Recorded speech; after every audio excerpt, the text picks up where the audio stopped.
Good evening, friends, and shalom, and welcome to this episode of the Watchdog. I am your host, CJ Cox, here to tell you that we are living in biblical times, exclusively on the Synagogue News. I'd like to remind you all to think like a Neanderthal and own that which those will accuse you of being. I want to go ahead and say a quick shout out to anybody who is currently here. It doesn't look like we have anybody in the live chat yet, but there is at least a couple people watching, as indicated by my ticker here, but nonetheless, I appreciate anybody who is here currently. Actually, see Kevin Blah just commented, so I appreciate you. Shalom. Anybody who is here, I want to remind you guys to like and share this video, and please consider subscribing if you have not done so. Please hit that bell to get notified every time we go live. We try to go live Monday, Wednesday, and Friday, Lord willing, and try to do these podcasts for roughly an hour each of those 3 days. Get you guys good and informed on what's going on in the world. When you are sharing this, please remember to not only share it to all the different social media platforms which you frequent, but also please consider going to alternative social media platforms such as Gab, Parler, and Minds. If you want to fight back against the big tech overlords, you don't want to do it by virtue of the government. You don't want to rely on these companies and try and get them to be trustworthy again when they've demonstrated to you that they're not. Rather, the best thing for you to do is to go to some of these alternative companies. Gab is one of my personal favorites, but Parler is also great, and Minds is also great. Also, you got Telegram and MeWe. If you're a Facebook user, those would be your little Facebook equivalents. You got BitChute and Rumble, nice YouTube equivalents. Regardless of what it is that you like to be on, just remember to actually use the equivalents here so that we can potentially fight back against the big tech censorship by making it a competitive market and by making it a thing that is dangerous for them to do, namely censoring us and our beliefs. So definitely go ahead and go over to those websites. Get yourself an account if you use social media. And while you're there, definitely consider sharing this video and following your boy. Speaking specifically of BitChute and Rumble, definitely make sure to like the specifically Rumble account because we've been having tons of problems with BitChute. But this channel, despite having only 51 viewers, or 51 subscribers, I should say, has actually already had videos taken down and strikes levied against it for talking about stuff with Bang Bang and all the other kind of stuff. So if you guys are actually interested in seeing this content consistently, I believe that our days on YouTube are numbered. They don't really like conservative political content. So definitely do remember to go to the Rumble account and subscribe there. We don't actually go live there quite yet, but we do post the videos same day or next day. I'm going to go ahead and provide a link in the live chat actually here in just a moment. But at some point, I do very firmly believe that will end up being the only place you can find us as far as the video streaming platforms are concerned. Just simply because, when it's the apologetics and all that other kind of stuff, it's one thing, but they really, really do not like political content that is against them, right? So that's certainly a threat that we have there. I got that dropped in the live chat for you guys, but nonetheless, please do consider subscribing there and watching these videos on there also if you want to go back and watch them. Not live, like I said, but nonetheless. We don't really have much else as far as channel housekeeping and stuff like that is concerned. I'm trying to think. I want to make sure I don't miss anything or anything like that, but there's no real big events or anything like that. I might have actually some footage from a Ammon Bundy event here. It's the event is on Thursday, but the footage might end up being posted on Friday, just because we do the episodes Monday, Wednesday, and Friday. But nonetheless, that I guess is something that's kind of cool I could announce for you guys. Not a whole lot though, not a whole lot. So let's just go ahead and get right into our article discussion. Right before we jump into the articles, we like to have a discussion about a case that we're not going to get too much into. And in this case, it is literally a case, specifically the court case of Ghislaine Maxwell. For those of you who may not remember, Ghislaine Maxwell is or was, I guess, because he is deceased, the mistress of the pedophile Jeffrey Epstein, who of course did not kill himself. And she was actually arrested on sex trafficking charges something like a year ago, might have been a little bit less than that. But it was really, popular for a time, and people were talking about it through memes and going on different podcasts talking about it and all that kind of stuff. And then that time passed, and it is now no longer popular. Well, it is still happening, right? She's still in jail. She's still being charged. There's still deliberations and hearings and all that other kind of stuff. And there's a little bit of development in the case that I want to actually share with you guys here today. So, first off, the feds have refused to offer Maxwell a plea deal of any kind. So she will actually have to go to court in this particular instance, right? There is no plea deal or get out of jail free card here. She has pled not guilty. She has said, quote, "I have not committed any crimes." So she is going at this with a not guilty plea, and of course is going to try and make the argument. I think it's not going to work by any stretch of the imagination, but trying to make the argument that she was not in any way, shape, or form associated with what Jeffrey Epstein was doing on his various islands. The judge has also ruled that the accusers in this particular instance can actually refer to, the prosecutors can actually refer to the accusers as victims. Oftentimes the courts will not actually allow certain language to be applied to certain parties as a means of not trying to poison the well or anything like that. In this particular case, though, we do see that the plaintiffs or accusers can be referred to as victims according to the prosecutors. And so there's a lot of interesting things, I think, that are kind of developing here as this case starts to get on its feet. We're not 100% sure what exactly is all going to go down, of course, right? There's obviously a lot to be seen. But it doesn't look very good for Maxwell as far as the, what the prosecutors are trying to go for, right? The reason that they're not offering her a plea deal, nor actually, the reason that they're not actually offering her a plea deal, nor having a problem with the utilization of the terminology like victim, is because they, number one, the judge thinks there's a strong case, right? Obviously, otherwise he wouldn't be granting this. And number two, the prosecutors think they have a really strong case and they're going for the kill, it appears. And of course, I'm 100% down with that. My only concern is I hope that they go for the kill in such a way that brings others down as well, because I don't believe that Epstein and Maxwell were alone. And I give a perfect, I think, analogy in the Weinstein case. I said frequently when the Weinstein case was actually popular, number one, I think the majority of what he was accused of was probably legal.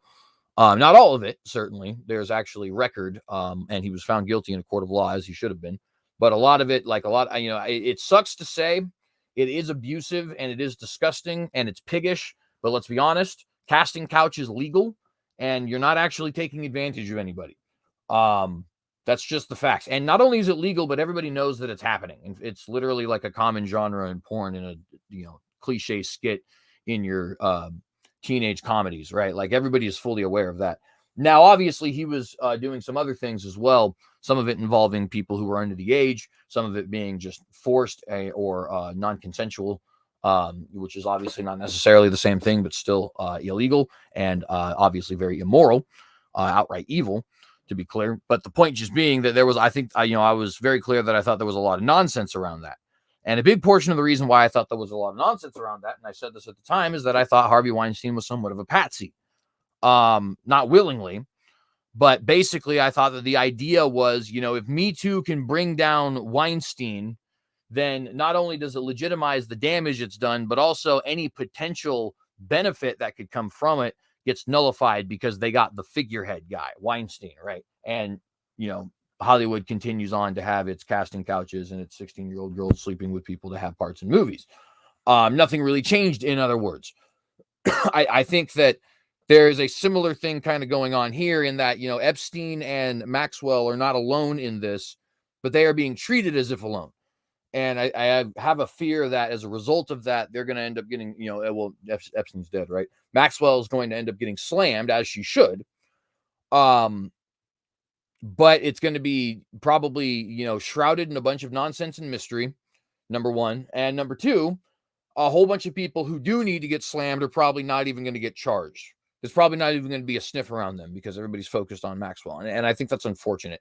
In other words, I do wonder if there is the potential to kind of patsy her as well, which of course is not an argument in any way, shape, or form that she's innocent or should not be charged. So I do want to make myself clear on that. Briefly, I do want to say for you guys, there's going to be a lot of big court cases coming up this holiday season. So do make sure you're hitting that subscribe button, hitting that bell to get notified every time we go live, and staying tuned, because the Julian Assange case is actively going. In fact, it's currently in appeal. There is obviously the Kyle Rittenhouse case, which we plan to keep up with. Tony Spell is going back to court. We plan to keep up with that.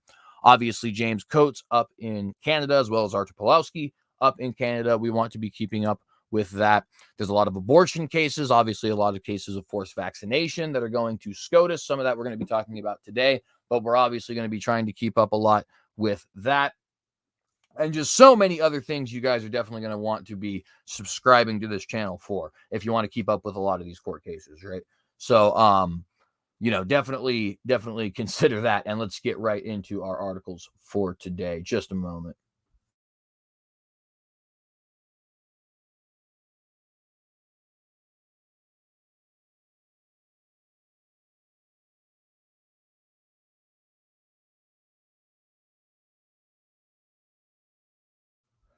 All righty. So we're going to jump into the headliner first.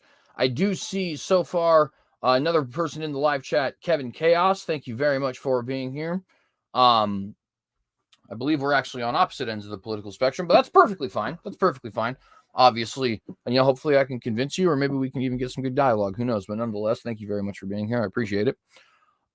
First thing we're going to get into is a little bit of recap of COP26, which is a climate conference being held in Glasgow, Scotland. It started yesterday. Of course, we couldn't report on it yesterday because not only is it the weekend, we don't do the shows on weekend, but also we were doing a 6-hour doozy stream over on the Synagogue Apologetics channel, right? Talking Reformation Day and stuff like that, which, by the way, if you guys haven't seen, that was a good episode and you definitely should. But we're going to go ahead and go over some of what has happened so far. This particular article in front of you is only actually recapping what has happened on October the 31st. But there might be actually some details here that were from November 1st, and I didn't actually know it. Obviously, article has been pre-read, so we're going to skip over some of it because it's a very big article. But I will be dropping it in the live chat if you guys would like to read over the things that I skipped and get yourself more thoroughly informed, which I would absolutely recommend you do, so that you don't have my own biases and my own biases alone, right? But nonetheless, we want to talk about what's been going on. Obviously, for those of you who watch this channel, this is no surprise to you. But for those of you who don't watch this podcast a lot, I am definitely a skeptic. A skeptic about what? Well, just kind of put the pieces together. I don't want to get this flagged for any reason. But I am definitely a skeptic in this particular regard. I happen to think that it is a little bit of a Trojan horse. One of many Trojan horses, but I think this is the big Trojan horse because a global problem requires a global solution. And I think it's a way to try and basically not only consolidate power, but also get established some level of international governance, which is openly the goal of a lot of world leaders. And in fact, is something that a lot of the populace supports, right? I think we often neglect how popular of an idea globalism actually is. But, on this show, we've talked frequently about the United Nations and a lot of its plans. And one of the quotes that I now have in my back pocket is from the current Prime Minister, not Prime Minister, General Secretary of the United Nations, Antonio Guterres, former Prime Minister of Portugal, right? And he actually said recently, not like 2 months ago, that he would like to see a revitalized international governmental organization like the United Nations, like a United Nations 2.0, quote, with teeth. In other words, with the ability to enforce its dictates, right? And this is, of course, something that not only is he not shy about, but very many other people are not shy about as well. In fact, the groups here in America, the Democratic Party and the neoconservative movement of the Republican Party, actually have quite a bit of support for this, both again in their higher ups and in their laity. And so I'm not a big fan of any of this, right? I'm not a big fan of the international governance. I'm not a big fan of the globalism. I'm not a big fan of this whole idea at all. I think it's a Trojan horse, a bunch of nonsense, all that other kind of stuff, right? Why is that important? Well, so you guys obviously understand my biases and where I'm coming from. But nonetheless, the reason that I'm looking into this and the reason that I think it's important for us to look into this is because I do believe we are going to see, the more that these things keep continuing, right? The more we have interreligious and international meetings, and people getting more and more bold about their globalist agenda, right?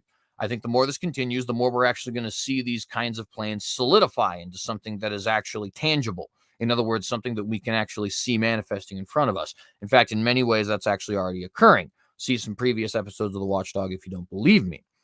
For example, the different religions, getting together and uniting to have a sort of religious prayer and call to action on climate, right?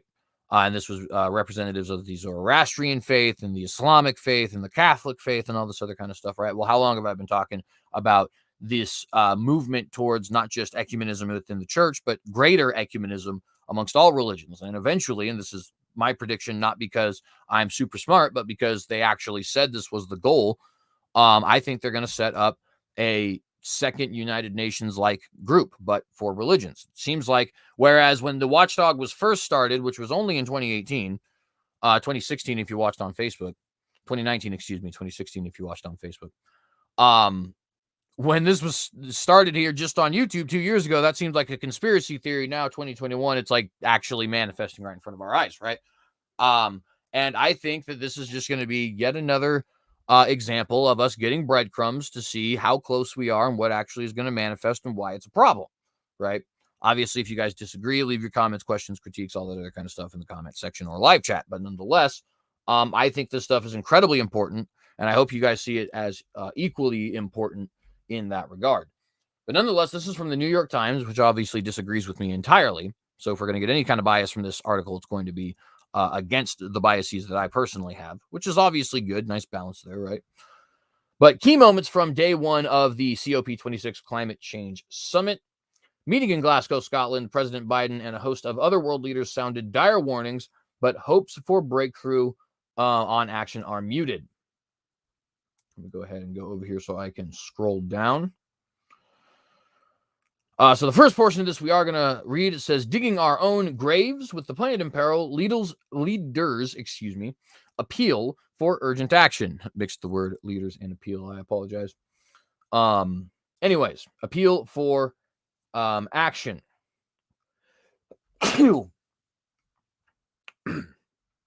Beginning the article, with humanity already struggling to cope with rising seas, more powerful storms, deadly heat waves, and rapidly changing ecosystems needed to sustain life, the Global Climate Summit in Glasgow opened on Monday with a series of desperate pleas for action from nations large and small. Now, of course, that is something that I think is not 100% accurate, right? Obviously, we have seen recently some pretty epic storms, but also we have seen a lot more epic storms in the past. For example, Hurricane Katrina and the pretty massive tsunami that happened the year after. I believe it was in 2005 that tsunami happened, right? It could have those dates flipped around, but nonetheless, one was 2004, one was 2005. Both were absolutely terrible, and nothing that we've had since has come even close to equaling either of those two, right? Also, there is this, sorry, I'm trying to pull up something here on my phone so that I can keep up with everything. Anyways,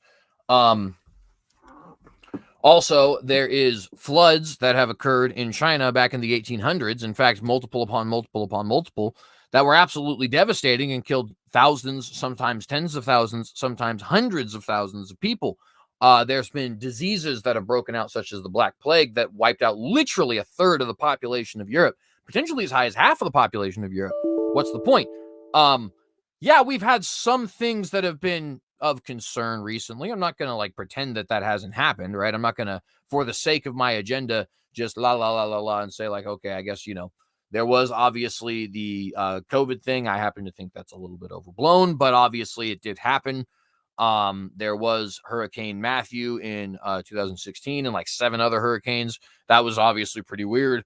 There was a hurricane actually that hit Ireland, a lot more powerful than hurricanes that tend to hit Ireland, because there is hurricanes that hit them, but this one was pretty powerful. I think it was 2017. So there's some things here for sure. But the idea that it's worse than it's ever been, it's like no. There's been way worse famines, way worse diseases, way worse mass extinctions, way worse natural disasters of climatarian nature, right? The idea that we're just in unprecedented territory right now is just not true, right? But obviously they need to sell that agenda. Otherwise, there's no reason for you to buy their talking points. There's no reason for you to buy their solution. There's no reason for you to give over your liberty to them so that they can give you this false security, over a problem that doesn't actually exist, in my opinion. Quote, climate change is already ravaging the world, President Biden said in a speech at the summit known as COP26 on Monday afternoon. But even, excuse me, but even while global warming is causing widespread economic damage and upending lives, he said, this was also a moment of opportunity to reshape the way humans live in better harmony with nature. Quote, we are standing at an inflection point in world history, end quote, he said, calling climate change an, quote, existential threat to human existence as we know it, end quote, which, of course, is absolutely hysterical, in my opinion. The water level has been higher in the past while humans were on the planet. In fact, here's a fun fact about the greenhouse gases. In the time of the greatest abundance of life on this planet, and the most impressive life on this planet, right? Life that was living a very long time, life that was incredibly large, that was incredibly diverse, right? We had a greenhouse effect on the planet. We had incredibly high concentrations of oxygen, nitrogen, carbon dioxide, and everything else because there was effectively a greenhouse effect on this planet. That's actually how you have massive creatures like these sloths that are the size of King Kong and Tyrannosaurus Rexes, which are 40 freaking feet tall. You know what I mean? They wouldn't be able to achieve any of those sizes in our modern climate. What's the point? Well, walk inside a greenhouse and you'll quickly see the point. If this was actually occurring, it would be positive for life, right? But obviously, these people don't understand the science, which is kind of ironic, right? Considering the fact that they're claiming to be the experts. And so they are able to, well, really what it is actually the populace doesn't understand the science. So everybody else is able to peddle this nonsense. But this is just a well-known fact that every farmer and gardener could tell you. All you have to do is walk inside a greenhouse. But also every paleontologist and paleoanthropologist and paleogeologist, right, and paleoecologist and all these other kinds of people who are working with the ancient world and know of all these different time periods, they can tell you the self-same thing. Greenhouse effects are absolutely positive for life. Most creatures on the planet are warm weather creatures. In fact, even most creatures you think of as cold weather creatures are actually still warm weather creatures. For example, polar bears. Well, bears actually are not from the polar regions, right? They not immigrated, right? That would only apply to humans. They migrated to the polar regions and eventually adapted to the polar climates. But bears are from warm weather areas. Same thing with foxes. Same thing with wolves. I guess I'm not 100% sure about things like seals and penguins, but I would not be surprised if they were also warm weather creatures originally, right? Things do not like the cold. Just go to an area when it's cold or hang out outside in the middle of the winter and you'll quickly see, right, that things do not appreciate the cold. So if there was actually, and I don't believe there is, but if there was actually a greenhouse effect happening right now, it would be entirely positive. It'd be entirely positive, right? This is something that would be explicitly positive, not just for human beings, but for all different species on the earth. And we have clear evidence with greenhouses, with the existence of winter, with the existence of the past in total, right, that clearly demonstrate this. But people can't actually believe their lying eyes, right? Rather, you have to believe the quote experts and what it is that they have to say. So give up your liberty, give up your freedom, give up your national sovereignty, and don't believe what your lying eyes, what your lying ears can tell you, what your lying mind can tell you. Quote, that point was echoed by Prime Minister Mia Mottley of Barbados. Quote, excuse me, I wasn't supposed to quote the first time. Quote, if our existence is to mean anything, we must act, end quote, she said. Underscoring the urgency of the moment, with leaders of more than 120 countries gathered for the summit, the United Nations Secretary General, Antonio Guterres, said the effects of a warming planet were being felt, quote, from the ocean's depths to the mountaintops. Sea level rise has doubled from 30 years ago, end quote, he said. Oceans are hotter than ever. Parts of the Amazon rainforest emit more carbon than they absorb. And in the last decade, about 4 billion people were affected by events related to the changing climate. Again, that is not accurate, but see previous arguments. I don't want to beat a dead horse. Just walk inside of a greenhouse, ask any paleontologist about what the climate was like during the time of the dinosaurs, or hang out outside during the winter or in a cold weather environment, and you'll quickly see why all of these arguments are very dumb. Quote, enough of burning and drilling and mining our way deeper, end quote, Mr. Gutierrez said. Quote, we are digging our own graves, end quote. The aim of the summit is for countries to nudge each other to strengthen their own climate plans so that the worst effects of climate change can be averted. So, in other words, it is to have all these different people encourage each other to give up their national sovereignty and actually move towards this sort of new world order that they're trying to establish, this green, clean kind of a global energy structure, which, of course, is not actually going to work, and people have demonstrated that. I don't obviously have the time to go through why things like the Green New Deal and stuff like that can't work, but just to give a memed version of it because it's hilarious. You're obviously not about to take a train to Hawaii. That's ridiculous, right? I'm not even kidding. The Green New Deal that Alexandria Ocasio-Cortez put out did actually suggest that we should get rid of air travel. And when asked how people could get to places like Hawaii, it was suggested that we could have electronic trains, which is just adorable. But nonetheless, let's get back to the article here, right? The point just being that was just an example for you guys to see how utterly ridiculous it is for us to have a green energy grid, right? It's not going to work. It's all just a facade. The aim of the summit is for countries to nudge each other. I already read that, sorry. In order to do that, according to scientific consensus, the average global temperature rise should be limited to 1.5 degrees Celsius by the end of the century, compared with levels before the Industrial Revolution.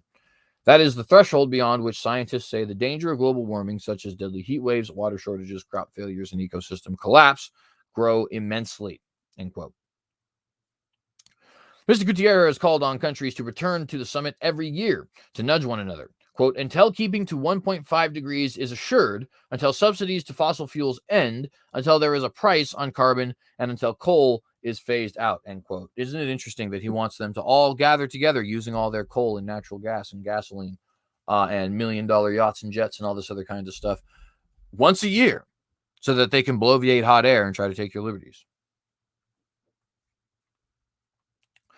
Many countries will press against such specific measures, and the absence of leaders from Russia and China from the meeting cast doubts on how united the world can be in the struggle. I'm not going to endorse dictatorships, but those two guys do have the right idea. We shouldn't be there either, and neither should anybody else, frankly. China, the world's largest greenhouse gas emitter, proposed a new emissions target, that is largely indistinguishable from one it made 6 years ago. The United States, the largest historic emitter, has an ambitious emissions goal but has not been able to pass legislation to achieve it, thank the Lord. And Australia, India, and Russia have not made any new pledges to draw down climate pollution this decade. Also, thank the Lord for them. Meanwhile, only a few wealthy countries have allocated money to help poor and vulnerable nations cope with the effects of climate disasters that those countries have done little to cause, which is total propaganda there, obviously. There's no reason for us to be dumping a whole bunch of money to countries in foreign aid, nor is there a reason for any other country to do it for that matter. And there is not a whole bunch of climate-related disasters impacting all of these third world countries. In fact, if you limit our ability to actually use things like natural gas and fossil fuels and coal energy, then you will be contributing to keeping the third world. That's just a matter of fact, right? Right now, the highest caloric outtake of any known fuel source is found outside of nuclear technology because everybody's terrified of that, is found in oil, fossil fuels. That's just a fact. It's followed very closely by coal and natural gases. It is not even close when you start comparing green energies. Solar energy seems to be our best green energy. Electric energy also is pretty sustainable in some instances when you have things like lithium ion batteries and stuff like that. But they are not even close to the amount of energy that you can put out with things like fossil fuels, with coal, with natural gas, right? And on top of that, that stuff is cheap. None of this other stuff is cheap, right?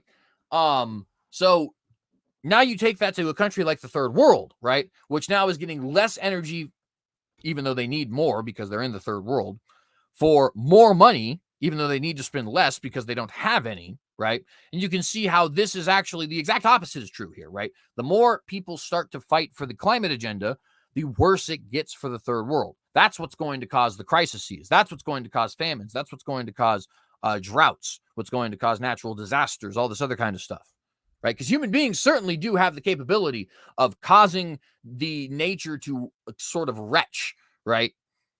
Causing the planet to sort of retch. But it's not going to happen the way these people think it's going to happen, right? Rather, you trying to sit up here and play with the climate, play with the nature, play with the environment like you're God is what's going to cause it, right? And by the way, let me give a quick example of this that is just a matter of American history.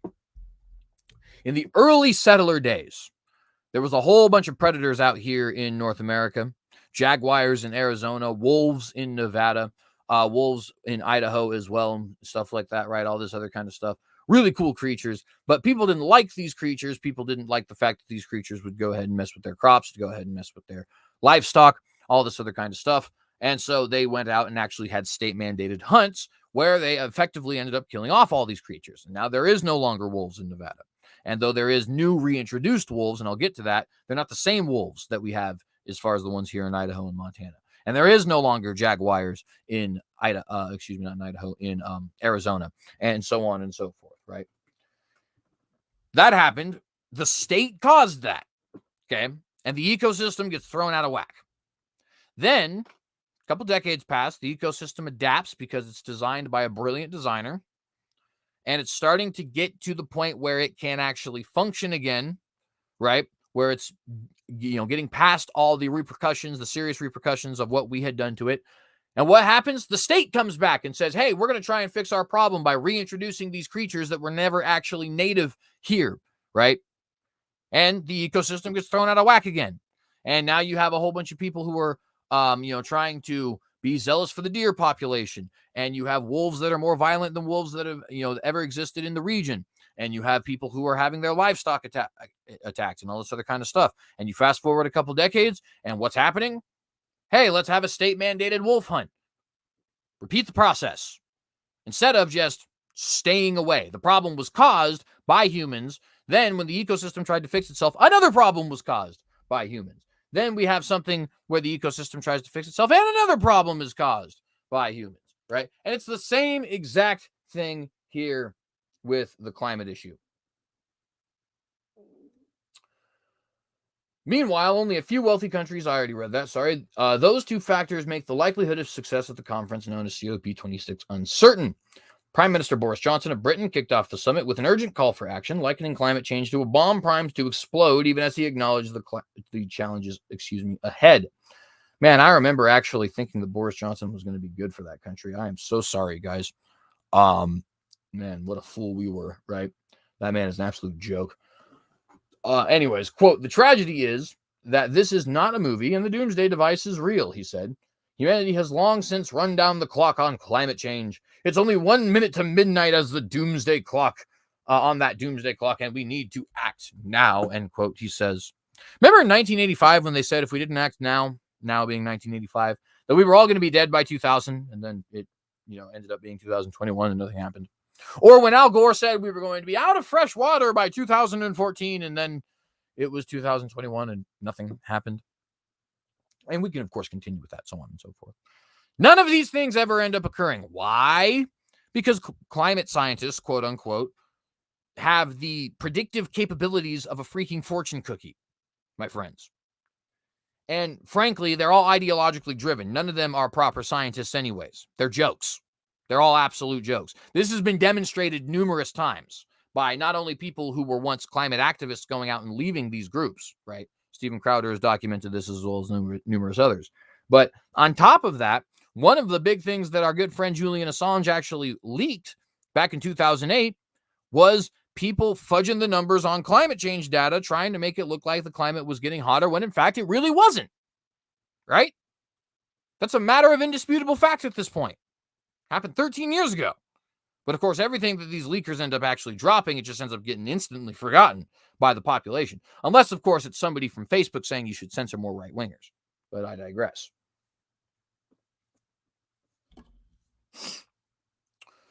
Quote, I already read that, sorry. Ms. Motley poked holes in the climate promises of some countries that are based on technologies that don't yet exist. Quote, this is at best reckless, which is obviously true, and at worst dangerous, end quote, which is obviously true.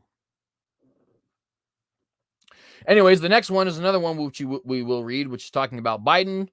Biden calls for tougher action on emissions and promises job gains worldwide, which of course is hilarious that he could potentially promise such a thing, considering the fact that he's the president of one country and not the president of the world's different countries. But maybe, I don't know, not like I could continuously talk about this on every episode. Maybe he seeks to have some level of international governance that actually is helping people from, quote unquote, helping people from all different countries receive jobs and stuff like that. I don't know, some kind of global governance that, you know, helps people out from different areas in a sort of statist fashion, a socialist fashion, you might say. I don't know. President Biden told world leaders on Monday that, quote, we only have a brief window before us to raise our ambitions, end quote, to fight climate change, warning that climate disasters were already imposing trillions of dollars of economic costs, but offering hope that a shift to lower emission energy sources could create millions of jobs around the world. Now, of course, that's outright dishonest of him to say. What is actually causing trillions of dollars worth of debt, is absolutely ridiculous and stupid spending, such as the $3.5 trillion spending bill that the morons in the Democratic Party would like to pass through our Congress, even though we don't have that money. And by the way, my milk is currently 3 times more than it was when Trump was president. My gas is currently over 250% more than it was when Trump was president. Go ahead and tell me how that's okay. But oh no, see, we need to be spending this money so that we can have people fighting the sniffles and non-existent climate change. Or so that we can give money to people for famines that aren't actually happening, because apparently we're causing this climate change that doesn't actually exist to, start these famines that don't actually happen. Whatever, it's all complete nonsense.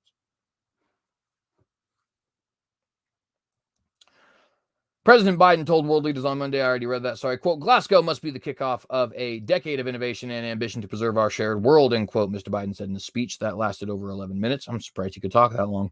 Near the beginning of a session with fellow leaders on the UN Summit on Climate Change, known as COP26. Badly undercut by domestic policies, Mr. Biden arrived in Glasgow with a weaker hand than he had hoped for.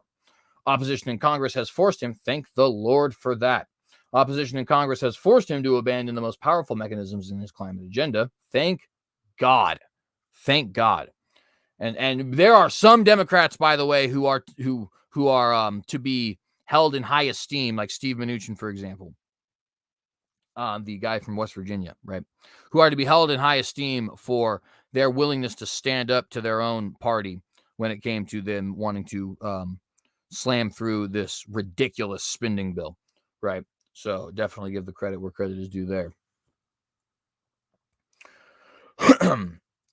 A program that would have quickly cleaned up the electricity sector by rewarding power companies that migrated away from fossil fuels and penalizing those that did not. So literally fining companies that did not move away from fossil fuels, getting the government involved in our private enterprise because Biden is corrupt, and of course spending money that we don't actually have to endorse green energy, right? And let me be perfectly frank, if you have a green company, okay, my taxes shouldn't go to you. It's that simple. Cry about it. Literally. Like, Sit there and whine all day. Cry me a river. Go for a swim if you like. I just sincerely do not care. Maybe get better at being a business owner and you wouldn't need my taxes. But the thing is I would very much like that money, being as that I earned it. And y'all like to sit up there and complain about how impoverished I am since I have a job that pays less than $15 an hour. And yet you're sitting here trying to take all my money to give to some ridiculous, moronic millionaire who wants to try and somehow turn, corn syrup into a sustainable freaking fuel. It's not going to happen. Nor does he deserve it anyway. If he did deserve it, I'd go to his company and I'd buy the crap. It's kind of how capitalism works. Shocking. His fallback strategy is a bill that would provide $555 billion in clean energy tax credits and incentives. 0 cents of that should be spent. 0. If your local Republican representative or senator is willing to pass that, get him out. 0. We do not have $555 billion when we're $30 trillion in debt to be spending on this crap. Get better at running a business if you want to have a successful green company. It's that simple. Tesla's doing it. Elon Musk is the richest man on the freaking planet right now.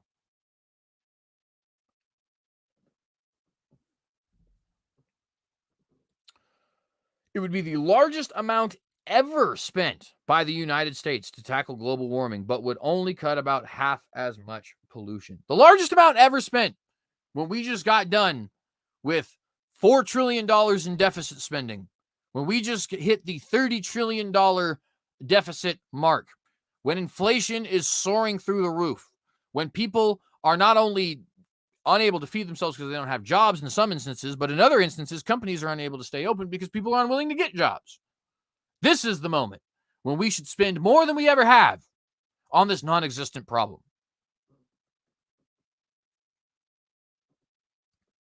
The president touted the potential emissions reductions in the bill, but even that pared-down measure has uncertain prospects to make it through Congress and to Mr. Biden's desk. President Biden's desk. I hate that they don't actually refer to them as with their title. He hopes to pair it with new environmental regulations, although they have yet to be completed and could be undone by a future president. In a smaller session with world leaders after his address to the full conference, President Biden referenced his predecessor, President Trump, withdrawing the United States from the 2015 Paris Climate Accord, a policy he reversed upon taking office. Quote, I guess I shouldn't apologize, but I do apologize for the fact that the United States and the last administration pulled out of the Paris Accords and put us sort of behind the 8-ball, end quote, he said. He said.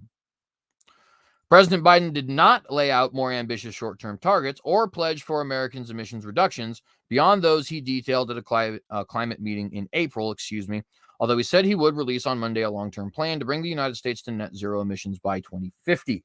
By the way, I see Cryptomaria and Kelvicoyo. Shalom to you both. Thank you very much for being here. Quick reminder to you guys, please remember to like and share this video, subscribe if you have not done so, and hit that bell to get notified every time we go live. By the way, if you'd like to help me make this into a career, you can give to my Patreon. Go to Patreon at the Synagogue, or just look at the little link that is scrolling down below. Let's get back into the article here. He also did not call out China, of course he didn't, as his national security advisor did earlier in the day, for insufficient action on emissions reduction. Instead, he called in his speech for global cooperation. Quote, we're still falling short, he said. There is no more time to hang back or sit on the fence or argue amongst ourselves. This is a challenge of our collective lifetime, end quote. President Biden said in the days to come, his administration would detail new efforts to reduce emissions through forestry and the agriculture and oil and gas industries. And he pledged additional U.S. support for developing nations in mitigating and adapting to climate change. Hashtag get rid of all foreign aid, period. We don't have the money. Quote, God bless you all, end quote, President Biden said, slightly tweaking his traditional speech closing remarks by also adding, quote, and may God save the planet, end quote. So that's obviously an interesting thing there. There was obviously some assail, as was already said, of China, but we're not going to get too much into that. Madi says that there is going to be increase in green energy in India, but that's not too big of a deal for us at all. And there was a lot of protests going on, but that's not something that I think we need to get into too much here. But this is one that I definitely wanted to read as well. UN leader warns that the world will face a climate catastrophe. That would be this lovely looking gentleman right here, Antonio Guterres, socialist, globalist, and Jesuit Catholic, who is currently the General Secretary of the United Nations and has been since, I believe, 2013, might have been 2014. I'm not 100% sure. But nonetheless, he sucks, and we're going to listen to some of the stuff that he has to say. The United Nations Secretary General, Antonio Guterres, on Monday issued a blistering critique of the world's failure to rein in global warming, calling on countries to return every year to review their climate targets, not every 5 years, as the Paris Climate Agreement spells out. Quote, even if the recent pledges were clear and credible, and there are serious questions about some of them, we are still careening towards climate catastrophe, end quote, he said at the opening ceremony of COP26, the UN Climate Summit in Glasgow. Our planet is, quote, our planet is talking to us, Mr. Guterres said. We must listen and we must act, end quote. This dude is an outright pagan. But anyways, he was referring to analyses that have found that even if all countries met their national targets to slow down emissions, the global average temperature is projected, to rise 2.7 degrees Celsius by the end of this century compared with pre-industrial times. That would put the world on path to more intense heat, fires, and flooding, at least according to the article. Scientists have concluded that the best way to avert the worst consequences of climate change is to limit temperature rise to 1.5 degrees Celsius. General Secretary Guterres calls for yearly reviews in being pushed by a group. His call, rather, for hang on, let me redo that. General Secretary Guterres' call for yearly reviews is being pushed by a group of countries that are most vulnerable to climate change, but it is expected to face major pushback from many countries that will argue that it moves the goalposts of the 2015 Paris Agreement. And isn't it interesting? The Paris Agreement, which is already an absolute violation of national sovereignty, is being now said to be obsolete, not good enough. We need to go farther. And who's been saying that? Virtually all of the different nationalists, conservatives, traditionalists, people like myself. Don't mean to toot my own horn. It certainly wasn't just me. It certainly didn't start with me. But we've been saying this for quite some time. Guterres said that these annual reviews should be conducted until the world as a whole can meet the 1.5 degree target. And he also raised the bar with specific demands, including an end to subsidies for fossil fuels. I don't believe in subsidies for anything, so I actually happen to agree with that in particular. But that's because I'm a capitalist, not because I have a vendetta against fossil fuels. Anyways, a price on carbon dioxide emissions. Yes, they want to tax companies for emitting carbon dioxide, and they may even want to tax you for emitting carbon dioxide, by the way.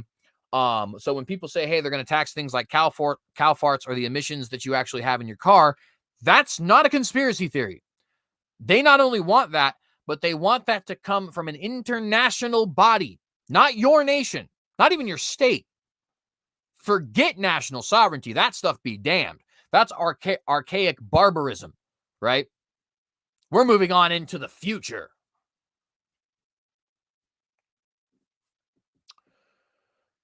Raise the bar with specific demands, including an end to subsidies to fossil fuels, a price on carbon dioxide emissions, and a phasing out of coal. Of course, that would cause millions of people to be out of the job, but what does he care? There is no agreement among the world's major polluters on any of that. Even as recently as Sunday, leaders of the group of 20 wealthy nations, which produce 80% of the world's emissions, led by the United States, China, and European Union countries, emerged from a summit in Rome with an agreement only to end overseas funding for coal.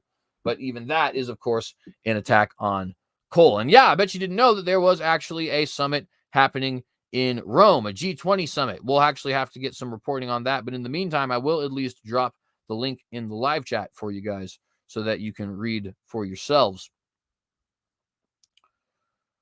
Kelvin Cuello says, oh no, socialism, imagine free healthcare. I know, it is terrible, actually. You should ask people like, for example, Steven Crowder, who's had to bury some of his family members because of things like that. So yeah, actually, free healthcare, quote unquote, from people who actively would like to see me dead is definitely a terrifying prospect. So, call me crazy. But moving on, of course, to our next thing here. We've been going already for about 50 minutes, so a lot of stuff we may not actually be able to get to. But there is at least some stuff I want to talk about as it pertains to COP26, and that is specifically The words of the grand blasphemous, Pope Francis, on COP26, because he's got a lot to say. First off, Pope Francis has asked for people to pray for the earth as UN climate talks begin. Now, to be clear, I am certainly Kelby Cuello says I didn't say that. Yo, I was talking about Cryptomeria. Sorry, I might have said Kelby. But I meant Cryptomeria. Anyways, while on one end we obviously do pray for the Lord to, relent when it comes to natural disasters and things like that. We do have to understand that in particular, what's going on here is the leader of spiritual and moral matters for all Christians, according to Catholic dogma, is not only leading different religions to be, quote, united, leading to greater globalism and ecumenism in the religious field, but also, right, he is now dictating that it is a religious matter, right, a moral matter, that people be praying for the climate, for the earth, right? How long is it until he actually makes it an outright dogma that you need to be supportive of the climate change movement? I'm not sure. But in his recognized position, according to Roman Catholic dogma, according to Roman Catholic teaching, which is as the leader of all Christians as it pertains to moral and spiritual matters, he has spoken and spoken and spoken again. And here he speaks some more, right? And I personally see that as incredibly problematic. You're going to start now creating a holy war kind of aura around this particular problem.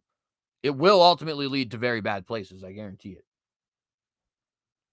Anyways, Pope Francis is asking people to pray for the earth as UN climate talks begin. This is a very short article from NPR. Pope Francis on Sunday urged people to pray so that the cry of the earth is heard at the UN climate summit getting underway in Glasgow, Scotland. Francis, in comments to the public in St. Peter's Square on Sunday, noted that it was the first day of the crucial gathering. He told the crowd, quote, "Let us pray so that the cry of the earth and the cry of the poor," end quote, is heard by summit participants. Quote, "May this encounter yield efficient answers offering concrete hope to future generations," end quote, the Pope said. Francis has made care for the planet's fragile environment, a key plank of his papacy, which is, of course, exactly what I am talking about here. In Rome Sunday, leaders of the G20 nations, yes, think about that, right? In Rome Sunday, while this Pope is making all of these different speeches, right? We're going to be talking a lot about this on Wednesday, right? This is a continuing thing that's going to go on for months now. But nonetheless, in Rome Sunday, leaders of the G20 summit, accounting for 75% of greenhouse emissions, were negotiating on what commitments they're willing to make to contain rising global temperatures. So that's one thing that he has to say here, right? But then at another point, he also has to say, we need radical climate response. Here in a BBC message, Pope urges radical climate response in exclusive BBC interview. This, of course, from the BBC. In a message recorded exclusively for the BBC, Pope Francis has called on world leaders meeting next week at the UN Climate Conference in Glasgow to provide, quote, effective responses, end quote, to the environment emergency and offer, quote, concrete hope, end quote, in future generations, which, of course, is no different, the concrete hope part, no different than what he said at the prayer. Speaking from the Vatican for BBC Radio 4's Thought for the Day, the Pope talked of crises including the COVID-19 pandemic, climate change, and economic difficulties, and urged the world to respond to them with vision and radical decisions so as not to waste opportunities that the current challenges present. What is it that Rahm Emanuel once said? Never let a crisis go to waste. Well, now they see their crisis, and the crisis is COVID-19. And through COVID-19, they can force through their second crisis, which is climate change, which requires a global solution, which requires, as Antonio Gutierrez has said explicitly, international government with teeth. That's a quote, friends. You can look it up. International government with teeth. It comes from only about a month or two ago. And it comes from mainstream sources as well. This is not conspiracy theory kind of stuff. And the Pope here says, just as Rahm Emanuel once said, right, we don't let these crises go to waste. Rather, we should be using this as an opportunity for radical change. Quote, we can confront these crises by retreating into, We can confront these crises by retreating into isolationism, protectionism, and exploitation, end quote, the pontiff said. Quote, or we can see in them a real chance for change, end quote, he says again. He evoked the need for, quote, a renewed sense of shared responsibility for our world, end quote, adding that, quote, each of us, whoever and wherever we may be, can play our own part in changing our collective response to the unprecedented threat of climate change and the degradation of our common home, end quote. The pontiff is due to meet the U.S. President Joe Biden in the Vatican later. That has already happened where we are. We're going to talk a little bit about that here in this episode. Mr. Biden's domestic climate policies are yet to pass through the U.S. Congress. Again, I thank the Lord for that. The message is a reminder of the emphasis Francis has placed on environmentalism throughout his pontificate. He has frequently invoked the climate crisis in speeches, and in 2015 published an encyclical or papal document, called Laudato Si, focusing on the issue. And one day, actually, I may read all of Laudato Si. I may read it both on this channel and the other because it's important both for apologetics and for world politics. Excuse me. In the text, subtitled On Care for Our Common Home, he decried environmental destruction, stressed the need to take mitigating measures, and gave an unambiguous acceptance that climate change was largely man-made. The letter was issued before the 2015 UN Climate Conference in Paris, COP26, and was seen as having some impact on pushing leaders toward an agreement. In fact, I have gone as far as to say it is the sole reason for the agreement. Pope Francis quite literally called for a Paris climate summit, and it happened at his whim, right? Other people may not go that far, but I certainly do not underestimate the power and influence that the Pope has. It was evoked during discussions, including by the president of Paraguay, who spoke of the Pope's dramatic warning that we face a crisis and need to protect the world upon which we rely for life. 6 years on, world leaders are preparing for gathering in Glasgow for this year's climate summit, COP26. With growing evidence that the commitments made in Paris to keep global temperature, rises, preferably to 1.5 degrees Celsius compared to pre-industrial levels, aren't being met, Pope Francis has again focused on the issue during his intervention, or hoping his intervention will have a similar impact. Earlier this month, he gathered almost 40 faith leaders from across the world, which we talked about in the October 27th episode, at the Vatican to sign a joint appeal. Yes, it was a joint appeal. All of these different religious leaders from a whole bunch of different faiths getting together, something we specifically called out that would happen in 2018, guys. Okay? So if you need the evidence, they say that, what did they say about scientific predictions? That predictions are supposed to be the knockdown case for your theories. Our theories are holding true constantly. Okay? So open your eyes, open your ears. I don't care if you're liberal. I don't care if you're conservative. I don't care if you're a Christian or an atheist or what have you. Things are happening. I'm not some super genius. That's not how I'm figuring this stuff out. I'm figuring stuff out because I'm taking people at their word. And you need to do it as well. Global government, UN of religions, temple in Jerusalem, global fight of climate change, global taxes for your carbon emissions. These things will happen provided that we do not have some kind of tragedy happening to us in our lifetime. Lord help us. Lord help us. Earlier this month, he gathered almost 40 faith leaders from across the world at the Vatican to sign a joint appeal calling on COP26 to stick to pledges on global warming, carbon neutrality, and support for poorer nations to transition to clean energy. In return, the leaders committed to educating and informing their faithful about the climate emergency. There was an expectation that the Pope would attend the conference in Glasgow, telling journalists over the summer that his speech was being written. But at the last minute, the Vatican announced that the 84-year-old pontiff would not be going, giving no reason. This is a blow for COP26 organizers, who had hoped his presence would lend added weight to a summit dubbed the world's best last chance to get runaway climate change under control, which of course is exactly what they said about the Paris Climate Accord and the Kyoto Accords and Agenda 21, and yet here we all are perfectly fine. And to this message, through the BBC, he intended to give his audience from afar. And so this message, rather, he intended to give from afar. Quote, every crisis calls for vision. To rethink the future of the world, he said, urging for radical decisions and a renewed sense of shared responsibility for our world. Quote, the most important lesson we can take from these crises is our need to build together. So what there will be, so that there will no longer be any borders, barriers, or political walls for us to hide behind. Do you hear it? Did you catch it? Is this from InfoWars, or am I quoting the BBC, quoting Pope Francis himself? No longer be any borders, barriers, or political walls. That's the agenda. They're open about globalism, friends. They're open about interfaith ecumenism. They're open about wanting to get rid of borders. They're open about wanting international taxes. They're open about your nation not having the right to be sovereign. And you as an individual not having the right to be sovereign. And many, many people in your state, your county, your city, your federal government, and indeed your voting population agree with this. 100% accurate. You know it's true. You know it's true. Absolute nonsense, these people. But nonetheless, that's what the Grand Blasphemous has had to say. Obviously a bunch of nonsense.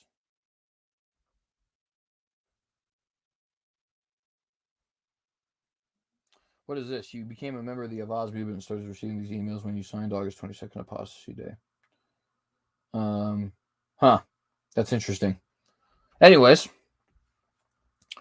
another thing I do want to talk about here real quick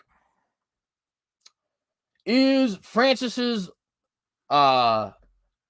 recent meetings with the different leaders of the world, starting with the President of the United States. Now, real quickly, as I've noted for you guys before, the current UN General Secretary, the Speaker of the House, the President, and at least 6, potentially 7 of the 9 Supreme Court justices are all currently Roman Catholic at the moment.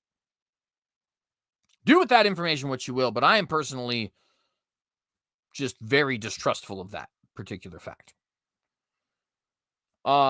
But nonetheless, Pope Francis has a lot of political sway in the United States and abroad, not just religious sway, as a result of these people holding these kinds of positions. And I think you can see that in the fact that recently he has met with Nancy Pelosi, with Joe Biden, will be meeting with Prime Minister Modi from India. And of course, numerous other world leaders are to be coming down the pipeline. This from the AP. Sorry about that, guys. Biden, Pope told me that I should keep receiving communion, which of course is Pope Francis once again talking out of both sides of his mouth. On one end, he says that abortion is evil, and on another end, he says that it is an issue he shouldn't get involved in. But nonetheless, face-to-face at the Vatican, President Joe Biden had extended and highly personal talks with Pope Francis on Friday and came away saying the pontiff told him he was a good Catholic and should keep receiving communion, although conservatives have called for him to be denied the sacrament, because of his support for abortion rights. Abortion rights, quote unquote. The world's 2 most prominent Roman Catholics ran overtime in their discussion on climate change, poverty, and the coronavirus pandemic, a warm conversation that also touched on the loss of the president's adult son and included jokes about aging well. You guys might say, I think you're being conspiratorial about Pope Francis and his political impact. What are they talking about? Are they talking about purgatory, theology, the Bible, church tradition? No, none of that stuff at all. Abortion and whether or not he should receive communion, coronavirus, climate change, and poverty. All political issues, right? All political issues. So Pope Francis is actively influencing the current president of the United States. Do with that information what you will. Biden said abortion did not come up in the meeting. I don't understand how it could possibly not come up in the meeting if he is saying that you could still receive communion. That doesn't make any sense. But anyways, quote, we just talked about the fact that he was happy that I was a good Catholic and I should keep receiving communion, end quote, Biden said. The president's support for abortion rights and same-sex marriage has put him at odds with many U.S. bishops, some of whom have suggested that he should be denied communion. American bishops are due to meet in their annual fall conference in mid-November and will find themselves debating a possible rebuke of the U.S. president, just weeks after their boss spent so much time with Biden and all their subsequent meetings were thrown off by an hour. Video released by the Vatican showed several warm, relaxed moments between Francis and Biden as they repeatedly shook hands and smiled. Francis often sports a dour look, especially in official photos, but he seemed in good spirits Friday. The private meeting lasted about 75 minutes. And of course, private means that we don't know, just like the Trump meeting that happened 4 years ago, we don't know what exactly that was said, right? But of course, why would we, the American people, need to know when a head of state goes and talks to another foreign head of state who he claims to actually follow as the vicar of his God? Not that that's important for us or anything like that. Oh, did you forget that the Pope claims to be the vicar of God and that Joe Biden actually follows that, and that Pope Francis is also the head of a sovereign nation? Did you forget all that? Well, I'm here to remind you here on the Watchdog. Consider subscribing. Let's see. Lasted about 75 minutes, according to the Vatican, more than double the normal length of an audience with the pontiff. The pair it's only 15 minutes longer than the one he had with Trump, though, just to be clear. The pair sat across from each other at a desk in the papal library, accompanied by a translator. Why do they need a translator? Pope Francis speaks perfect English. I don't know. It's the same thing that we actually had going on in the Trump meeting again, but whatever. I'm just a conspiracy theorist, right? They then proceeded to an exchange of gifts and a broader meeting, including the First Lady and top officials. Quote, Biden thanked His Holiness, for his advocacy for the world's poor and those suffering from hunger, conflict, and persecution, end quote, the White House said. Quote, he lauded Pope Francis's leadership in fighting the climate crisis, as well as his advocacy to ensure the pandemic ends for everyone through vaccine sharing and an equitable global economic recovery. Global economic recovery, end quote. Biden takes pride in his Catholic faith. So does Cardi B and Mia Khalifa and Alexandria Ocasio-Cortez and Madonna, Al Capone and a whole bunch of other people. But nonetheless, Biden takes pride in his Catholic faith, using it as a moral guidepost to shape his social and economic policies. He wears a rosary and he attends Mass weekly. After leaving the Vatican, Biden said that he had a wonderful meeting with the Pope and prayed, and that the Pope prayed with him. And blessed his rosary beads, He said the prayer was about peace. A dozen Swiss guards in their blue and gold striped uniforms and red-plumed helmets stood at attention in the San Damaso courtyard as Biden and his wife Jill arrived. They were received by Monsignor Leonardo Sapienza, who runs the papal household, and then greeted one by one the papal ushers or papal gentlemen who lined up in the courtyard. Obviously, it's just going to continue on with a lot of the stuff that they had talked about there. We'll go ahead and provide the link in the description for you, or not in the description, in the live chat for you guys. But this is not the only world leader he has met with. Biden has also met with Pelosi, Francis has also met with Pelosi recently. Pelosi meets with Pope as abortion debate rages back home. This is from Reuters. On October the 9th, Pope Francis met on Saturday, the Saturday that is obviously around there. I hate when they just randomly refresh like this, especially since it never actually ends up working. All right. Just a second, guys. Pope Francis met on Saturday with U.S. House Speaker Nancy Pelosi, a Catholic, who has come under criticism from some bishops in the United States for her support of abortion rights. Their meeting took place several weeks after Joe Biden is expected to meet the Pope, which, of course, we just read about, while the U.S. president is in Rome for talks between leaders of the group of 20 major economies, which we'll talk about on Wednesday, Lord willing. Biden, the second Catholic U.S. president, has said he is personally opposed to abortion, but as a politician cannot impose his views. Pelosi, who has had 5 children, has said that she supports a woman's right to choose. Quote, right. The Biden administration and Pelosi have urged judges to block a new Texas law which bars abortion from 6 weeks, saying it is unconstitutional. The ban was temporarily reinstated on Friday by a conservative-leaning appeals court. You can read more about that if you like when I drop this in the live chat.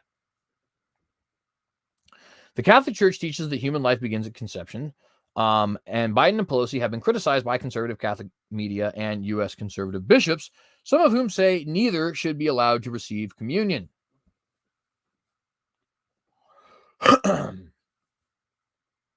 Last month, the Pope, asked about the U.S. communion debate, told reporters abortion is murder even soon after conception, and appeared to criticize U.S. Catholic bishops for dealing with the issue in a political rather than pastoral way. Quote, communion is not a prize for the perfect. Communion is a gift, the presence of Jesus and his church, end quote, the Pope said. In June, a divided conference of U.S. Roman Catholic bishops, voted to draft a statement on communion that some bishops say should specifically admonish Catholic politicians, including Biden. They take up the issue again next month. In a statement, Pelosi said the audience with the Pope was a spiritual, personal, and official honor. She praised his defense of the environment, immigrants, refugees, and the poor. The Vatican announced Pelosi's audience and the Pope in its daily bulletin, but gave no details because, of course, we the people don't have a right to know when the Speaker of our House goes and speaks with a sovereign head of state who also happens to be, according to her, the Vicar of God. I don't know why nobody else sees that as a big deal.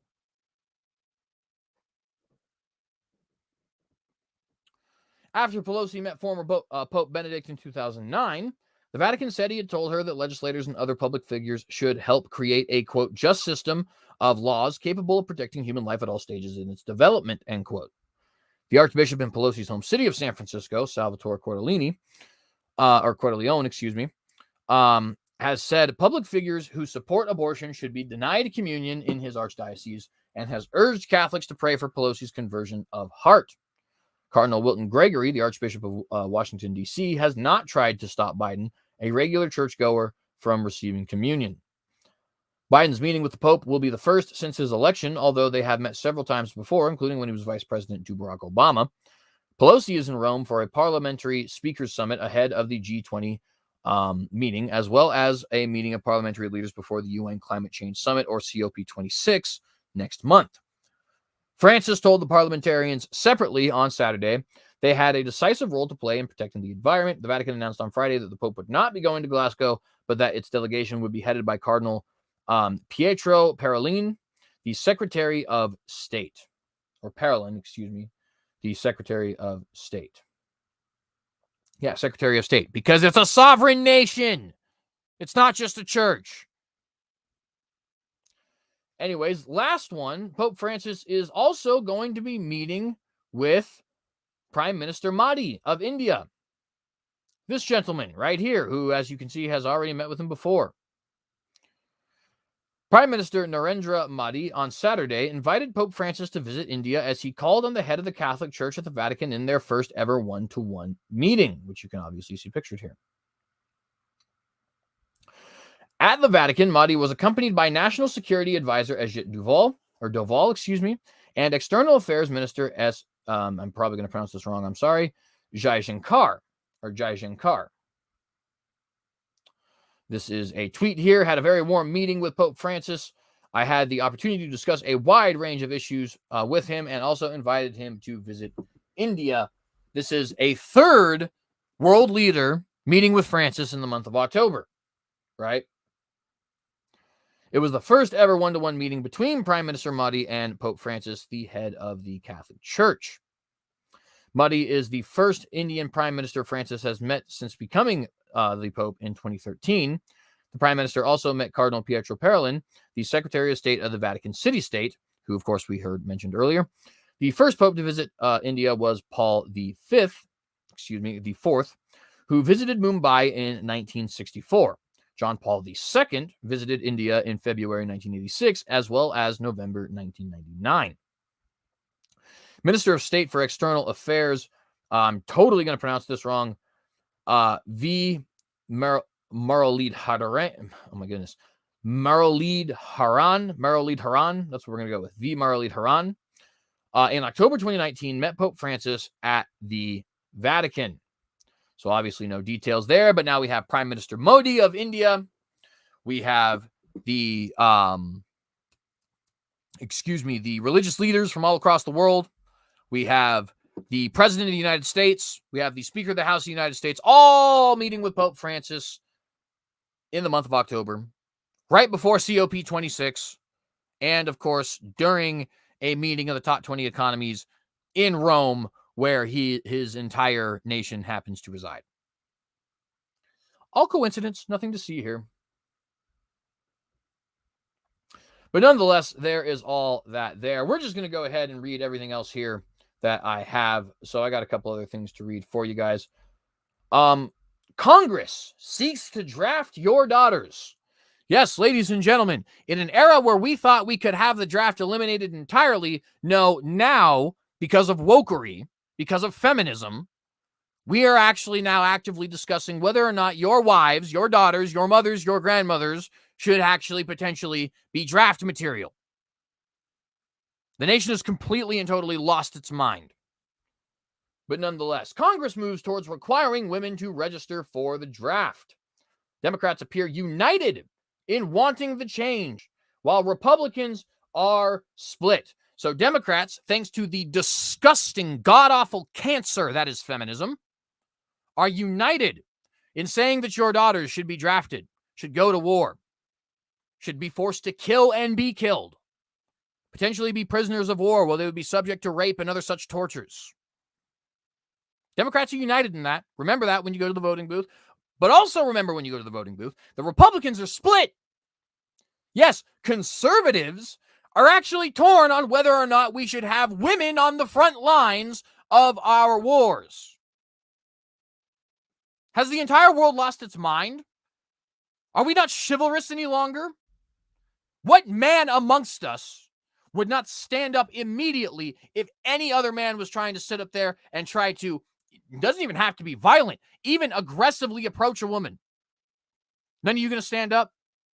But your government says, no, the woman, she's a strong, independent woman, as if that's somehow the issue, as if we're somehow saying she's devalued as a person because we don't want her to be on the front lines of active conflict.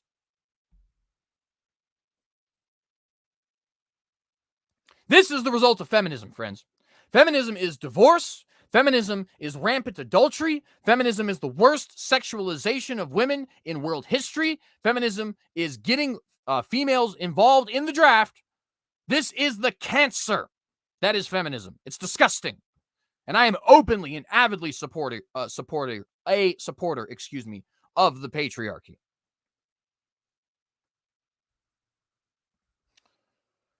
For over 100 years, young men have registered for the draft.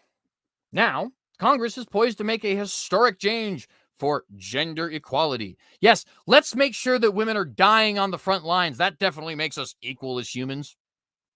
Makes perfect sense. Brilliant. Absolutely brilliant. Look up war rape. One of the most prevalent acts of violence that takes place during war. Then tell me you think it's a good idea to have potential female prisoners of war. Just as one example. Oh, you need another example. Look up Fallon Fox and what he was able to do to women in the UFC. Oh, you want another example? Well, what about the 6'3", 200-pound woman who recently just got the crap kicked out of her, talking a whole bunch of game, saying I could beat any Marine in the force, goes up, boxes a Marine, gets destroyed. You want another example? What about Serena Williams losing to the 150th ranked tennis player, right? You want another example? Some of these are coy and cute. Some of them not so much. The fact of the matter is women should not be serving, period. Let alone drafted. It's disgusting. Is there not any chivalry amongst us anymore? Are men actually men? Do you have a cock and balls? Let me be freaking blunt about it. Are you a man or are you not? Stand up for your women and children.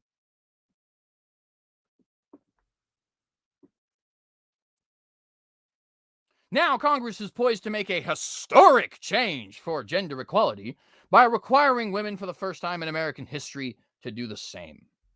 While support for the change is bipartisan, Congress is leaving the details for later. Support is bipartisan. No joke.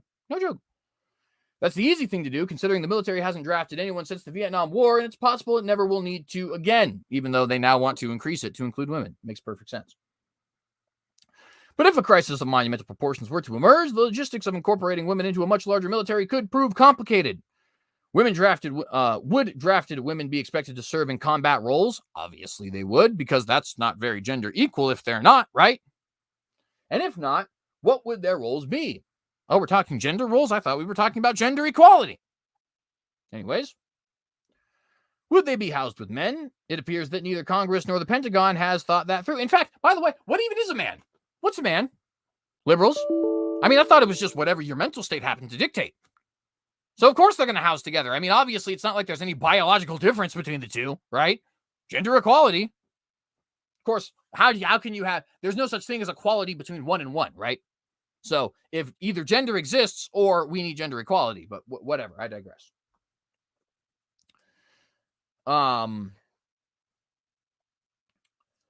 Still included in the House version of the fiscal 2022 National Defense Authorization Act, which that chamber passed last month, was an amendment by Pennsylvania Democrat Chrissy Houlihan and Florida Republican Michael Waltz that would require women to sign up with the Selective Service.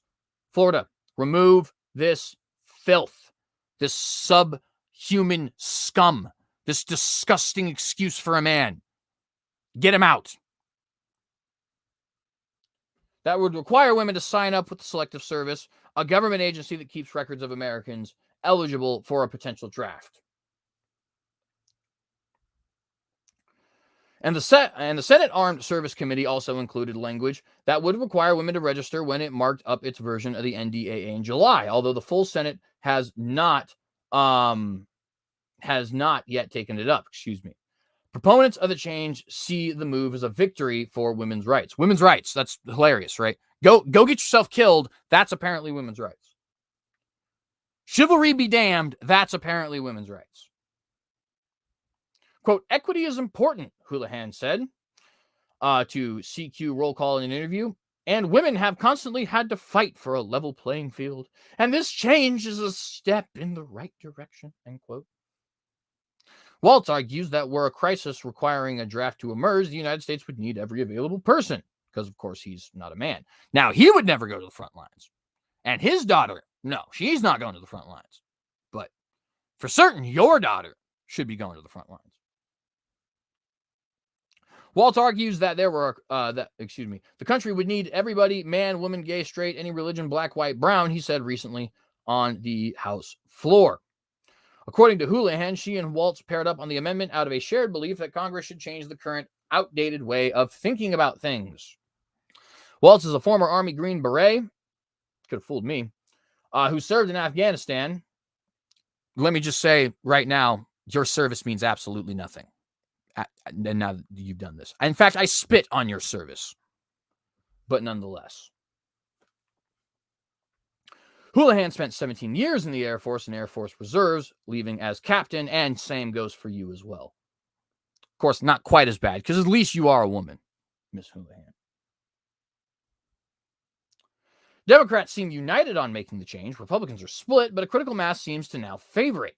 Representatives Liz Cheney of Wyoming, Jack Bergman of Michigan, and Pat Fallon of Texas all voted in favor of the amendment when it came up at the Armed Services markup last month. A momentous change. There has not been a draft in the United States since the Vietnam War, and the military is currently an all-volunteer force. The United States has had some form of conscription since the Revolutionary War.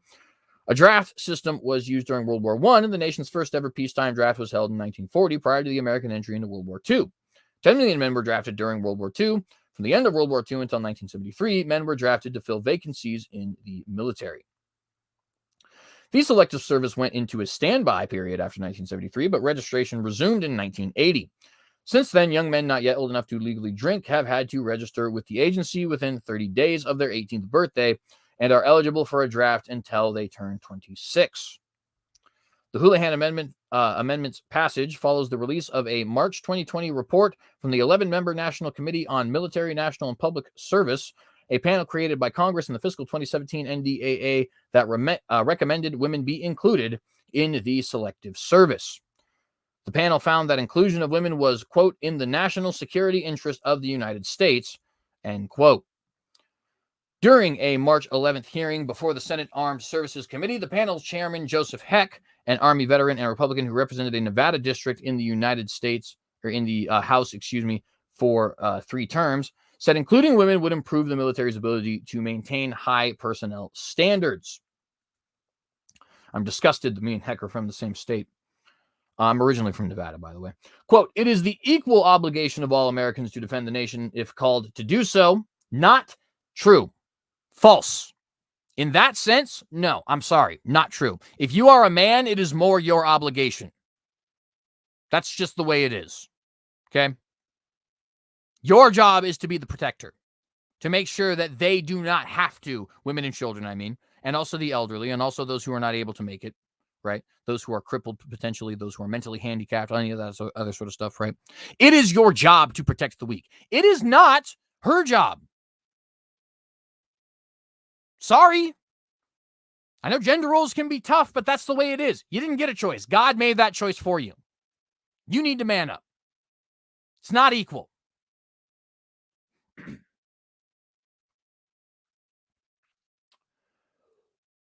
Registering women for selective service and, if necessary, including women in a draft, acknowledges the value that women bring to the U.S. Armed Services and the talents, skills, and abilities women would offer in defending the nation in a national emergency, end quote, Heck said, which, of course, is pure propaganda, and Heck is a moron and also not a man. He's also a Army veteran.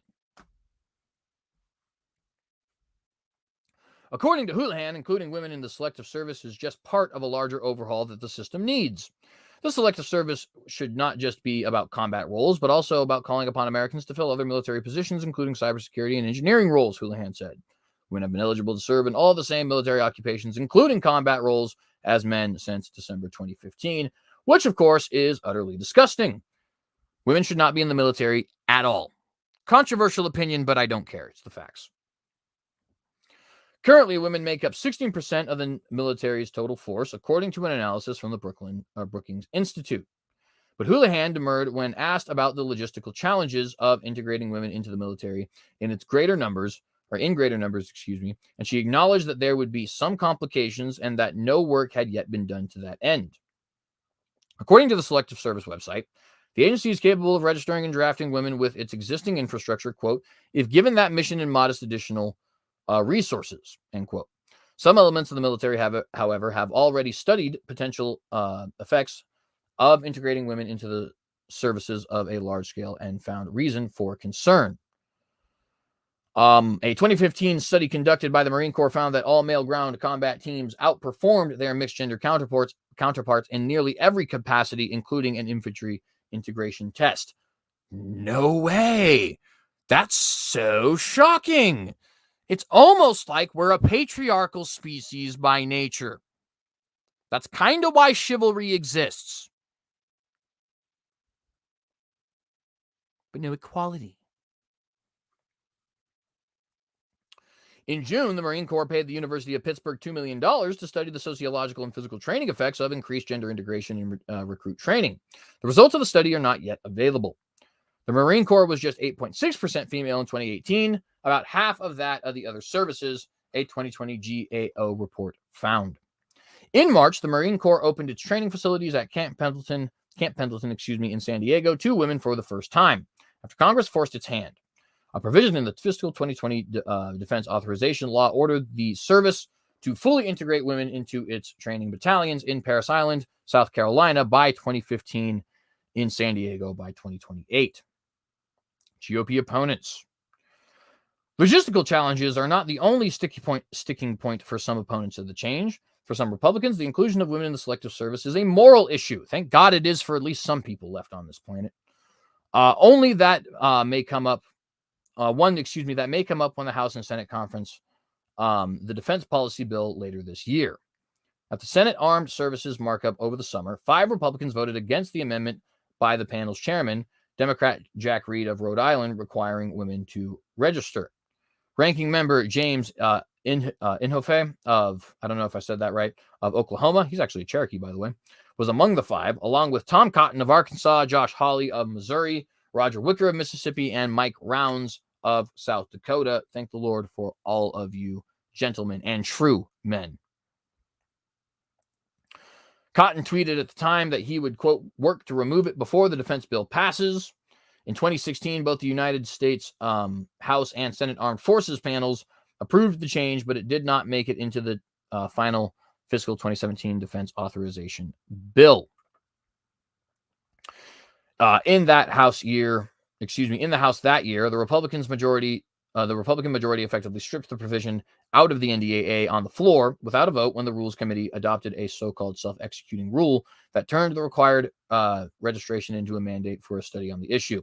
But with Congress now entirely in Democratic hands, the likelihood that women will have to register has increased. So that's that. We're going to go ahead and end there. We'll go ahead and talk about how disappointing the SCOTUS is on baby murder, as well as the G20, as well as more on COP26, as well as on Wednesday, Lord willing. But if you guys enjoyed this, please remember to like and share this video. Please consider subscribing to this channel if you have not done so. Please consider hitting that bell to get notified every time we go live. When you're out and about sharing this, please do consider sharing to not only all the different social media platforms which you frequent, but also alternative social media platforms such as Gab, Parler, and Minds, and try to help us take back the freedom of speech on the internet. You can help me try and make this into a career by giving to the Patreon. Link just dropped in the live chat there. And also, please do remember, to subscribe to our Rumble account if you do like this content. YouTube is not a big fan of conservative political content, so we definitely want to make sure that we have everybody watching us on Rumble as well. Thank you guys very much for being here. I appreciate you all. God bless you, of course. I want to remind you guys all to be watchdogs. And I want to ask you guys, in the face of Armageddon, will you compromise